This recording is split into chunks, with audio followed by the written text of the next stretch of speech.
Buffalo. Thrown down. Brian Burns gets there. Spider-Man. What a pass rush by Burns. See how quickly he got to the edge? This is Desmond Johnson on the Bleav in Carolina Panthers podcast, here on the Bleav Podcast Network, the #1 podcast network for professionals. Do you Bleav? If you enjoy the show, please subscribe and rate the show on iTunes. We're available in your favorite directories: iTunes, Spotify, Google Play, Stitcher, Luminary, and TuneIn. You can also find us at Bleav.com and at Bleav Podcast on Twitter. And what's going on, Bleav faithfuls? The Bleav in Carolina Panthers podcast. Been gone for a little bit. Back again. I'm your host, Desmond Johnson, joined by Sports Illustrated Panthers beat writer Schuyler Callihan and the Panthers all-time leading rusher Jonathan Stewart. You can hit us up on youtube.com/@Tobacco Road Sports Radio or on the Facebook watch of this video. It's an open mailbag as it typically is whenever we're on. I know we've been gone for it's been a little bit, a couple weeks, I think, since last time we did episodes. So this is the season finale, technically the 2022 season finale. We were just talking off camera. It was around about the time we stopped last year, right after the draft. So we're going to take a little hiatus after this episode, be back sometime in July. I know rookie minicamp starts tomorrow. So there's other things I can steer you towards to get your Panther information. But we'll all be back sometime in July, probably right around the beginning of training camp.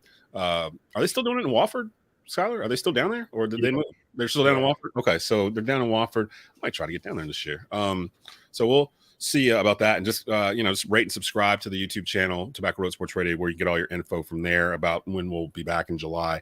Before we get going here, we're going to review the draft. Didn't get a chance to do that yet. I want to get these guys' opinions on the picks and a little bit of Panther news. Had a couple of signings, and it is scheduled release day in the NFL. It's yet another holiday. The NFL basically dominates the calendar with random events just like this that take up the sports headlines in April, May, June. We'll go through what we know at this moment. I think the full thing is at 8:00 tonight. So we got a couple that have leaked out already. So we'll talk about that in terms of the Panthers. But before we get going, a word from our sponsors over at BetOnline. BetOnline remains your #1 source for all your sports betting this season. Everything from the NFL, pro and college basketball, UFC to MMA, and more. You'll always find the latest odds, team matchup info, player news, and game trends at BetOnline with live betting options, free contests, and live scores from almost any sport or game imaginable. BetOnline is truly the fastest and easiest way to bet on all your favorite leagues and events. Head to their website today. Use your mobile device to join and receive your 50% welcome bonus with your first deposit. Make sure to use the promo code Bleav, BLEAV, to receive your rewards. That is betonline.ag, where the game starts. And where I'd like to start today is actually a quick review of our draft class. Ended up with 5 picks. We didn't get a chance to talk about them after we did it, so I'd like to kind of get into it now. Of course, the #1 overall pick, Bryce Young, we knew from our last episode he was probably going to be that guy. Schuyler, thoughts on Bryce Young being the future of the Carolina Panthers' #1 overall pick? Stu, you want to kick us off? Like I said, man, before, going into the 2023 draft, I think everybody's opinions are all over the place. But just like, when you do a little bit of studying or a little bit of research, rather than just, thinking that you are the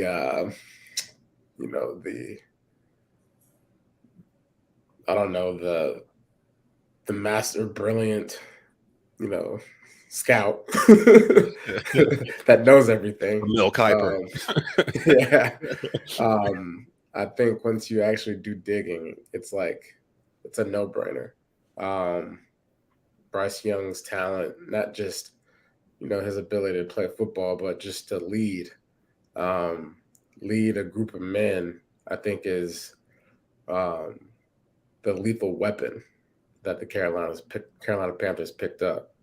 I think he's a great communicator from the talks, and his football mind, the brilliance there, his understanding of the game and spacing, and the awareness of where he can point guard a game. I think that's really what we got in the quarterback. Schuyler, your thoughts on Bryce Young? It feels like the the questions about his size or whatever, it feels like that's all coming from outside of Panthers camp now that we've actually picked him. Like, oh, he's still a little, blah, blah, blah. But my retort has been, look, PJ Walker was 5'11". You know what I mean? Like, we didn't talk about his size at all. Not that I can remember. And he's only an inch taller than Bryce. So, I mean, I'm not too worried about the worries that we had before. What were your thoughts when they announced Bryce Young #1 overall to the Carolina Panthers?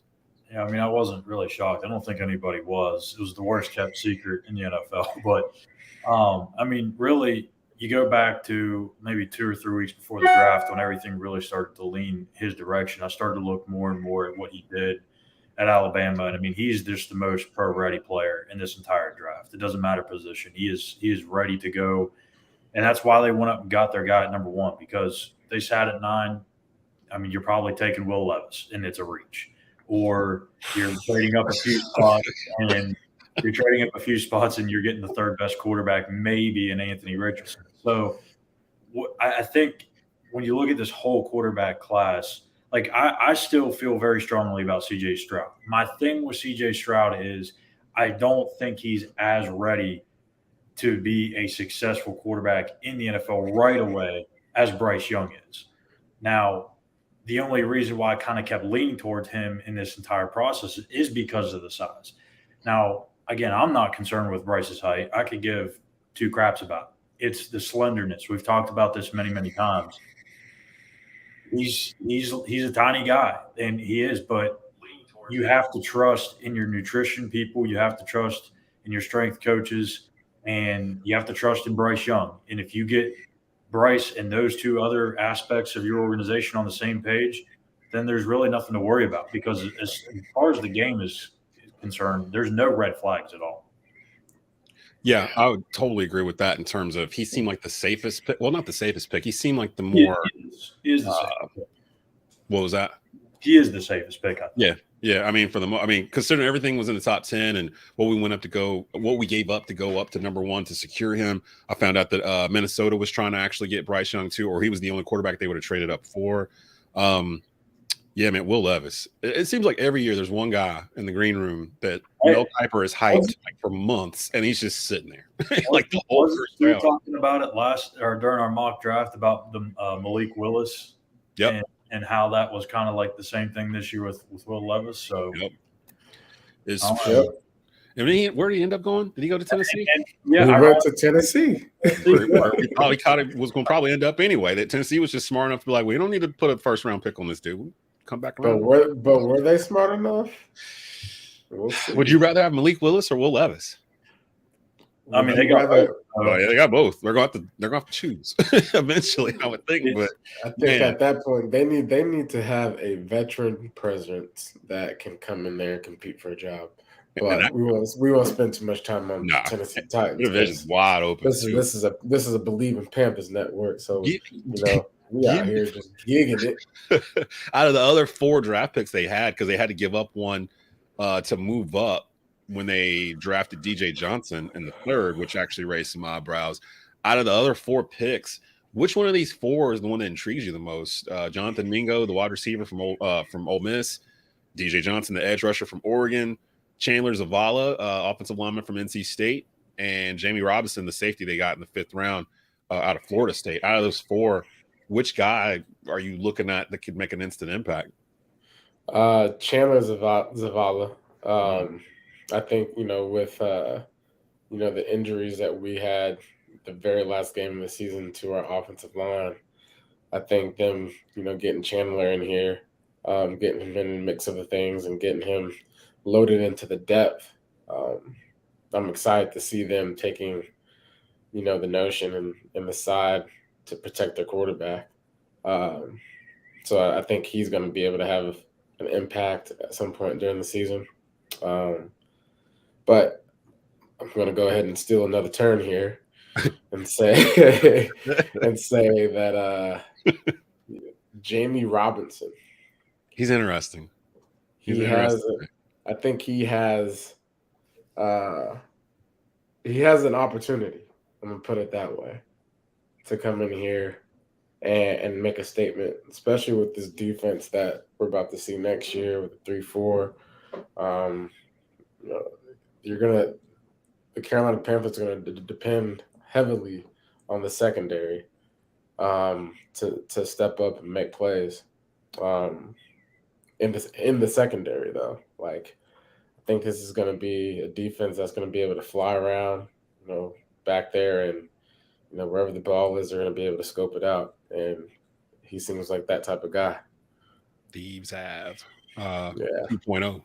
And you think about Jamie too, like a lot of these rookies' success kind of depends on the situation they walk into, and it's not just the quarterback spot. Like he's going to come in, he's going to have Jeremy Chin, who's going to be bouncing back and forth, but you're going to have Jeremy Chin, Xavier Woods, Von Bell, Eric Rowe, Sam Franklin. Like there's a lot of veteran talent that he's going to be working alongside, and he's not going to have to be rushed onto the field in week 2 or 3. Like there's going to be an actual chance for him to sit and develop.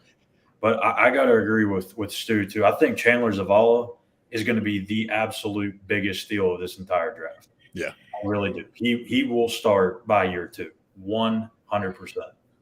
He might get some starts this year from what Federer was saying earlier in the week with Austin Corbett not going to be ready for the start of the season. Zavala and Icky played together at NC State. I think they were roommates or something like that. So they played side by side each other. When they grabbed him, I was like, that's a great pick. Like, I'm surprised he's actually still there. Good pick with Icky. They can grow together on that side. The chemistry that's already there. Yeah, man. I was like, oh, that's a great pick for me. I'm gonna. Well, go ahead, Schuyler.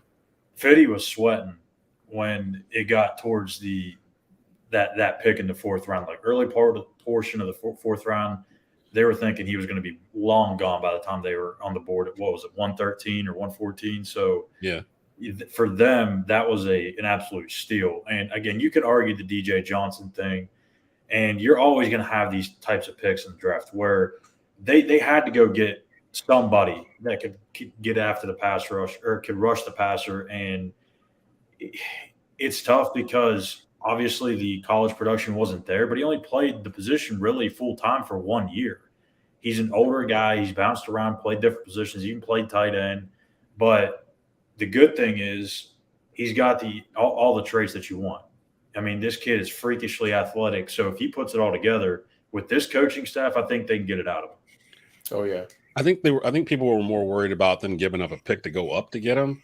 I didn't care about that in the middle rounds. By the time you get to the middle rounds, it's like, yeah, go ahead, throw a 3rd in there or whatever, or 4th or whatever it was that we ended up. What was it, a 7th or whatever we threw in there to move up? Because Robinson was in the 5th. Did we give up a 6th? I think they had 2 4ths. They did have 2 4ths, so they gave one of those up, and I can't remember what the other one was, but it wasn't. It wasn't. I'm going to go with Jonathan Mingo, the 2nd round pick, the wide receiver. You go get a wide receiver for Bryce Young. By the way, I was blessed to be able to. You are. I'm sitting in my house. I'm sitting in my house watching the draft. I'm looking at my kids like, I know him. I know that dude. I know him. I almost messed up and said Jonathan Stewart. I'm coming back. So when did you know that it was Jonathan Mingo? Was it just when you started to read it, or did they tell you beforehand? Yeah, how's that work? I got the card right before I went up. So right when I got the card, I knew it was Jonathan Mingo. But still, as you're reading it, and I start seeing the name Jonathan, I'm like, oh, Jonathan Stewart. That would have been hilarious. I just like Jonathan Stewart, 2nd round. Oh, wait, Jonathan. Gotcha. It's Jonathan Mingo, fool. Mingo seems like the type to fill out this wide receiver room. Is this wide receiver room the deepest it's been in ever? I'll tell you something. The surprise is in that there's a surprise in that room. I can tell y'all this. Like, I think we're looking like as you sit back and look at like what has transpired, the things that coach has said in like the meetings, the interviews, and what they're building and what they've given their attention to. Like LaVishka. Mm-hmm. We even talked about him. Man, listen to me. Just be ready. That's all I gotta say. He's like a I have a feeling. I feel like we I feel like he's been underutilized, first of all. He was over there in stinky Jacksonville Jaguarsville. So they didn't know what to do because they were trying to develop a quarterback and make sure that the quarterback was good. And they had a terrible coaching staff before and all this stuff. So yeah, so think about it, man. Like, what kind of guy like him is going to thrive in that environment? And then, he comes midway through the year this year. Makes a couple plays here and there, but now he's under some leadership that actually knows what they're doing, and you got receivers in that room that know what they're doing. Like, listen, you got vets, you got rookies, you got vets. Yeah. Like, there's a couple players in that room that I'm just gonna say, watch out. Who do you think? Like, if you had to pick right now, who would start at wide receiver? Thielen, Marshall, and Shark. Yeah, Chark. Oh yeah, Chark. See, I forgot we even had him. Yeah, Chark is another one. Boy, some of these dudes ain't gonna make the roster. They can't carry 12 wide receivers. Like, can they? I think they might be able to carry more than we think. Because I think, like, Laviska, he's like, look at him. He's big, bro. He's like 230. He can play running back too. He can play running back. Yeah, like almost like the dude from Atlanta, like Debo Samuel. Debo, yeah. Oh yeah. Ooh, yeah. So he was out there breaking tackles. Man, I'm excited. I'm excited for it. That was the main one. I saw something about Jamie Robinson, about him having kind of like a chip on his shoulder. There was a bunch of teams that skipped me. I shouldn't have lasted this long. I like that in my secondary guys. I like him. And, I like that too. It reminded me of the fact that Scott Fitterer is one of the architects of the Legion of Boom in Seattle. And a lot of those dudes were not first round picks. They were like middle to late round picks. I think Richard Sherman was like a 4th round pick. Cam Chancellor was like a middle round pick. I think like Browner was the only one that was like a 1st round pick, but the rest of them, they kind of just scooped. They went after a certain size and a certain type and grabbed him. And Robinson's 5'11", 190, pretty aggressive at safety. I could see them kind of building something similar to that in Carolina, to go with Dante and to go with J.C. Horn and to go with Jeremy Chin. Like, they already kind of got the foundation right there already. Just need a couple more pieces to make it sound. But like Frank Wright said yesterday or day before yesterday, especially when it comes to like offensive line, you can never have enough of them. Apparently, like, we kind of learned that at the end of the year. We lost two guys season finale. Depth is everything. Depth is everything. So, and speaking of which, in Panther news earlier this week, and maybe Schuyler can give us a little bit on this, but the Panthers did re-sign offensive lineman Cam Irving back on a 1-year deal.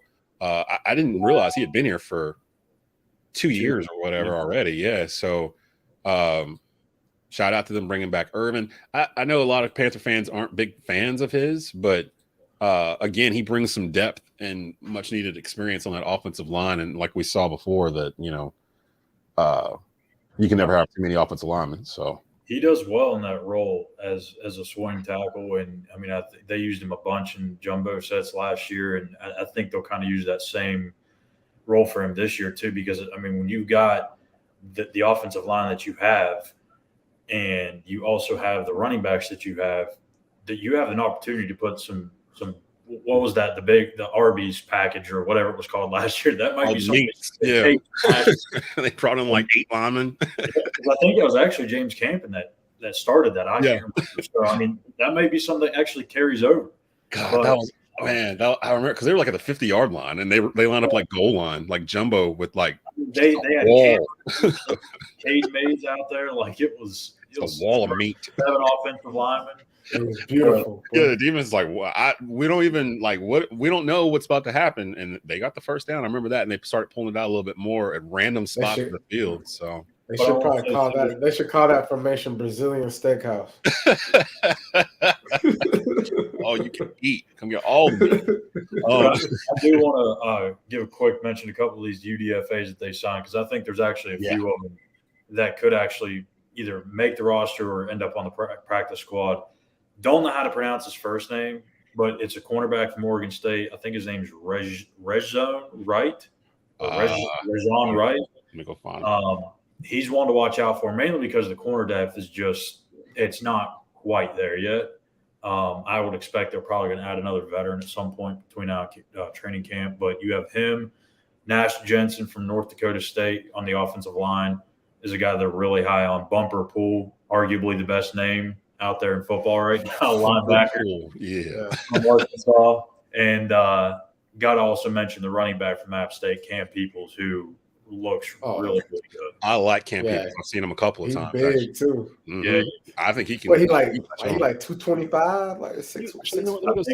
He's somewhere in that range, I Bleav. Let me go find his thing because I watched him a couple of times over the years. Cuba and Miles Sanders, they're the only two locks in that room. Like Raheem Blackshear did a really good job on kick returns last year, but he didn't really factor in as a rusher. So if Cam Peoples has a strong training camp, he might be there. He can make that. He can make this roster. Like especially like a short yardage guy. He's 6'1", 217.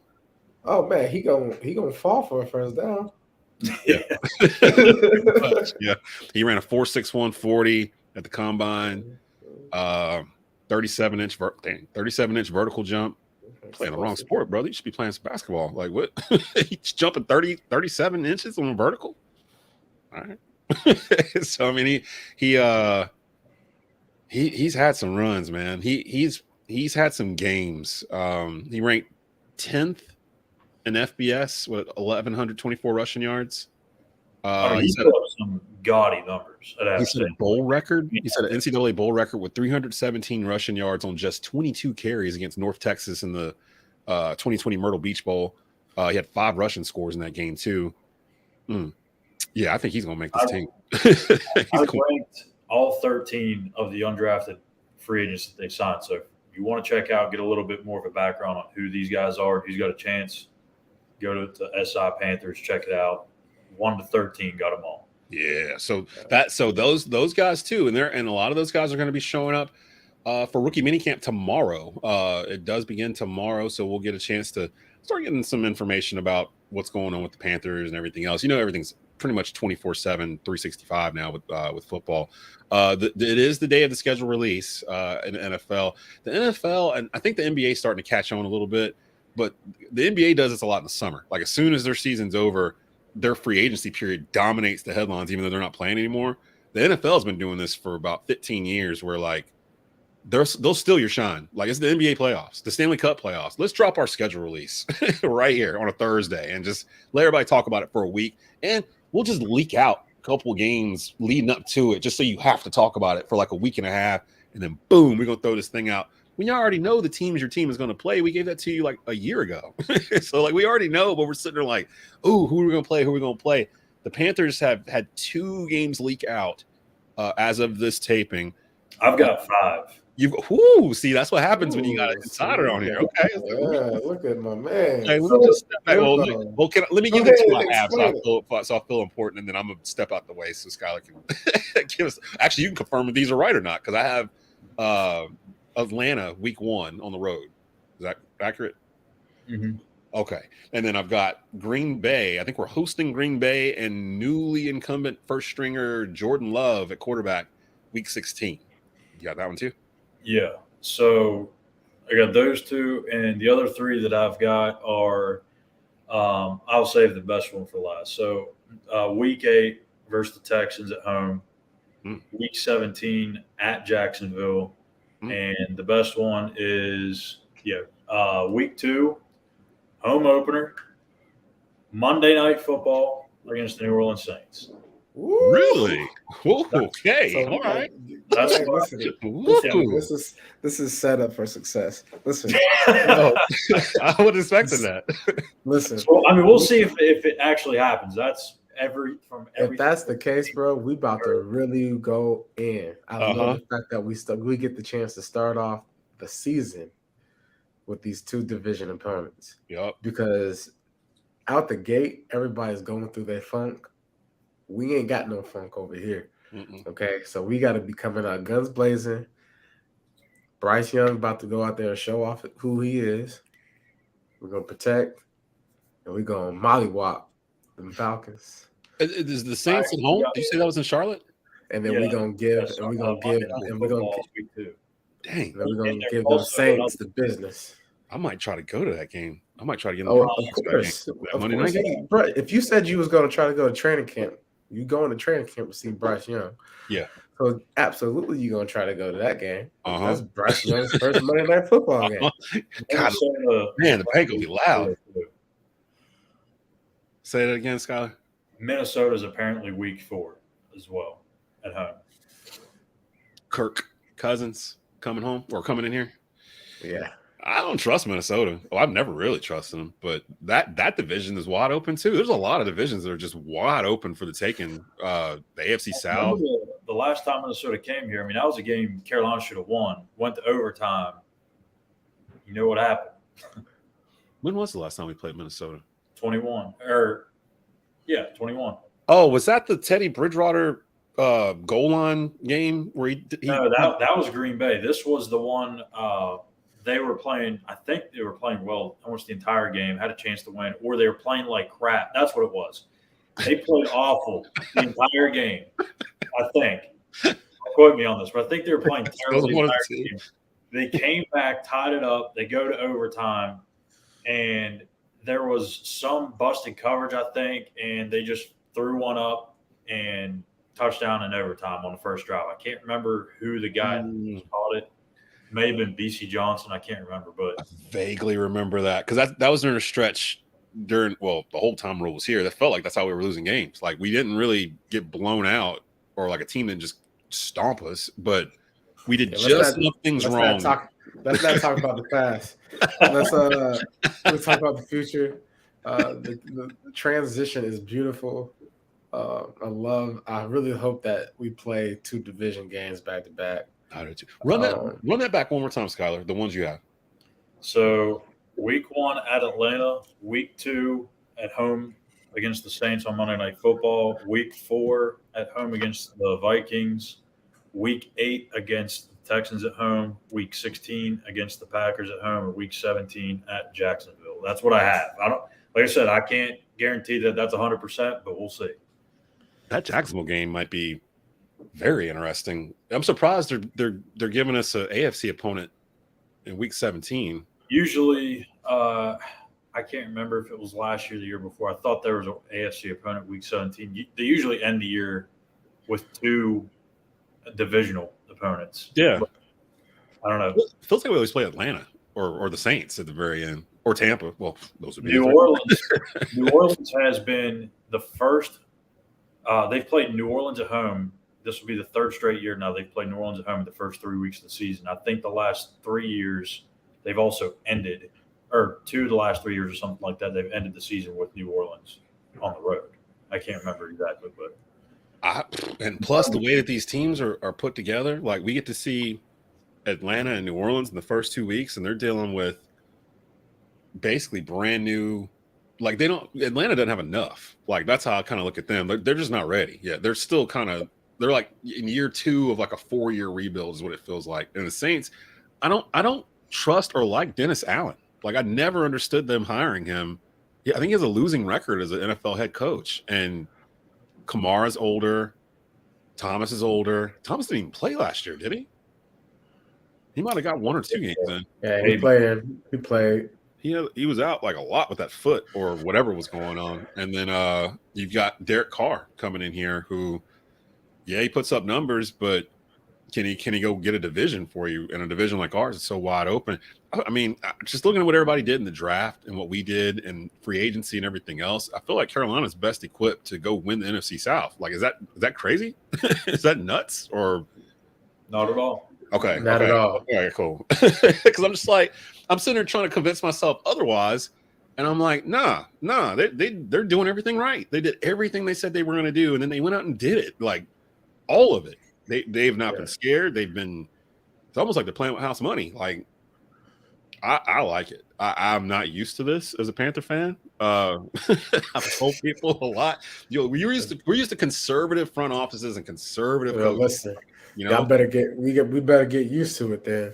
They're going to be doing like 4th and 8 from like the 35 and just whatever. Like they're just going to just keep giving us like stuff we don't expect from out of them.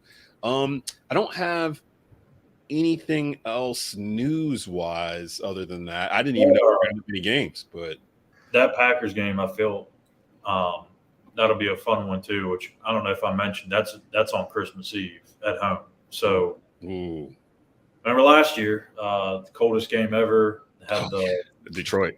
Both teams complaining about the turf, so we'll see. Beat the brakes off the. Yeah, that was complete. Detroit did not want to be there that day, like at all. They were ready to get back on the bus and go. Yeah, Stu even told us, he's like, "Man, these dudes in warm-ups don't look like they want to be." Yeah, you did. Yeah, I remember that. You remember you texted us like they don't look like they want to be here. And then we watched it on TV, and that's exactly how it played out. Like they didn't want to get touched. They couldn't wait to go home and celebrate Christmas. So we'll try. I'm trying to see. I pulled a couple of things, but I think we hit everything. Cam Irving signed. The Atlanta thing came from Zach Klein of WSB. I've never heard of him before, but everyone's kind of tried to cover their tracks by saying, "Hey, look, that came from him." So, like, if that doesn't pan out, everyone's going to turn on the Zach Klein guy. I was going to say he has a blue check mark, but apparently that doesn't matter anymore on Twitter. So I don't know if he's actually a legit reporter in Atlanta, or he just paid $5 or whatever it is to to get a check mark and just toss that fish in the room. Like, hey, Atlanta, Carolina, week 1. We're gonna see tonight. We'll go find out in about 3.5, 4 hours. So schedule releases at 8:00. You can probably go to the Panthers site, or actually go over to Sports Illustrated, Schuyler stuff, and they'll have it there, I'm sure. And again, we've all been kind of busy the past 2 weeks. I know Stu was at Wells Fargo last week. High school, state baseball and softball playoffs have started in North Carolina, so I've been running around all over the place. Scott, you got a coach at West Virginia that's been in the news past couple of days that's kept you busy. So yeah, it's a mess. Hey, off topic, but not off topic. Shout out to the Carolina Hurricanes. Yes, one away out there going crazy. Yo, I'm gonna try to go to a game. You should see if you could do the don't they do like the horn or whatever at the beginning? The siren. Yeah. The siren. Yeah, they've been talking. They've been talking about it. Yeah. So hopefully they win tonight, so that way we get that action. You do it in the Eastern Conference Finals. Plus, Boston went out early, first round. Kind of like Seattle Mariners style. Remember that Seattle Mariners team that won like a billion games and then lost like first round or whatever in the playoffs? The Hurricanes are set up to just kind of keep going. So I don't know a lick about hockey, which is sad because I have like multiple sports shows in North Carolina and radio stations. I can't even talk about them because I don't watch it. I don't know anything about it. I probably should. So because it looks like they're not going home anytime soon. And shout out to. This is off topic too. Shout out to the Lakers and the Warriors for making me shout out to Steph Curry. They've made me so tired the past 2 weeks. Staying up watching them games, bro. I've been with my age watching this series because these things are starting at like 10 o'clock, and that is late. Yeah, I'm gonna tell you why we mad. I'm old and mad. I'm angry and old, and just like every night it ends up with me in bed. I blink, and when I open my eyes, it's 2 a.m. The Heat Knicks game is back on, and I have no idea who won. Like I fall asleep somewhere in the third quarter, and I just wait, it's 2 a.m. What? Oh no! And then I gotta wait until the morning to figure it out. But it's my 2 favorite players, so I mean, well, fellas, I gotta get out of here. Yeah, it's been nice chatting. I got to go. Any last words for the season finale of Bleav in Carolina Panthers from you, gentlemen?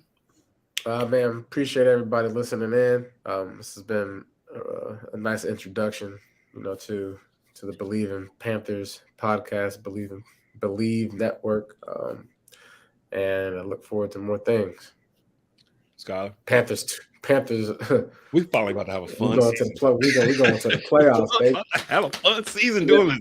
I think there's probably a few episodes here and there where during the season last year we're just like, oh man, we got to record, but it's going to be a little different. It'll be a little bit more fun. So thank you for watching, tuning in. Stu, thanks for coming on with us this year, and look forward to working with both of y'all again next season. Yeah, the show took a turn when Stu joined us. Shout out to you coming on, bro. the fans have started to find us a little bit here. I know Bleav has been really happy with the progress the show has made over the past 3 years, but especially this year. Me and Schuyler weren't even doing video last year. We were just dropping audio podcasts. So switching over to doing video as well has helped. The conversations we've had, the topics we've had, I've probably laughed more doing this podcast than anything else that I have to record over the course of a week. Yeah, So, if you y'all want to tune in and just hear people laughing, come in. We'll just do an episode of the three of us trying to pronounce player names. We are not experts on anything. We are just people just trying to find our way. We just Panther fans just living life, just hoping these Panthers can put something together. That's it, Yeah. So we'll be back. This is the season finale. I've got children that I can't remember what they look like, so I got to reacquaint myself with them. And they're like right down the hall, and like all this stuff going on. You got a boy? 2 girls. Two girls. Yeah, one a senior in high school and one in 6th grade. So send help, please. It's danger time over here. One of them probably taller than you now. You ain't seen her so long. Almost. They're getting there. I'm 6'2", so I mean they got a little ways to go. My daddy was 6'8", so I mean I come from tall. Well, you tall, ain't you? Yeah, man. We'll figure this out for because I might come down for preseason too in August, so maybe we can all get up. Some wings or something. Don't be trying to look down on me either. I'll knock you out. How tall are you? What are you like? I'm 5'10", baby. I'm you Bryce height. You can look Bryce right now. Yeah. What's up? Yeah, man. Keep talking. All right, fellas. We out of here. Right. We'll let you guys know when we're back again. New episode probably later on in July. Unless something crazy happens between now and then. You've been listening and watching to the Bleav in Panthers podcast on Bleav Podcast Networks. Keep at it.